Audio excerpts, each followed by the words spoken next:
দেখতে দেখতে আমার ছেলের ২টা বছর হয়ে গেল, মাশাআল্লাহ, আলহামদুলিল্লাহ। তো ওর জন্য সামান্য কিছু আয়োজন করেছিলাম, একটু কেক এনে সামান্য ডেকোরেশন করে ওর যেন একটু ভালো লাগে সেই ব্যবস্থাই করেছিলাম। আমার ছেলে আমার সাথে সব ধরনের কাজেই সাহায্য করে। এই যে দেখেন আমাকে ডেকোরেশনের কাজে ও কত হেল্প করেছে।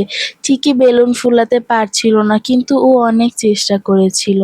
আমি তোমার রাগী মা হওয়ার জন্য অনেক দুঃখিত সোনা। আমি তোমার সাথে সবার রাগ ঝাড়ি। আমি কি করব বলো? আমি তো পারি না নিজেকে সামলে নিতে। মা হওয়া যতটা সুখের ঠিক ততটাই কঠিন। তুমি বড় হয়ে যখন এই ভিডিওগুলো দেখবে তখন বুঝতে পারবে বাবা আমি তোমাকে ঠিক কতটা ভালোবেসেছিলাম। আমি তোমার অনেক ভালো মা হতে চেয়েছি। জানি না কতটুকু পেরেছি বা কখনো পারবো কিনা আমি সেটাও জানি না। ঠিক আজ থেকে ২ বছর আগে এই দিনটিতে তুমি আমার কোল জুড়ে এসেছিলে বাবা।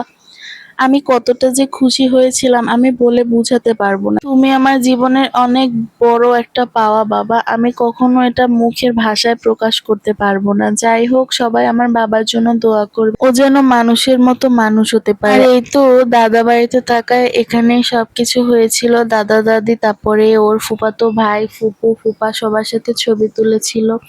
মাশাআল্লাহ আলহামদুলিল্লাহ। কাইনাত তো খুবই অবাক হয়ে সবকিছু দেখছিল, কিছুই বুঝতে পারছিল না।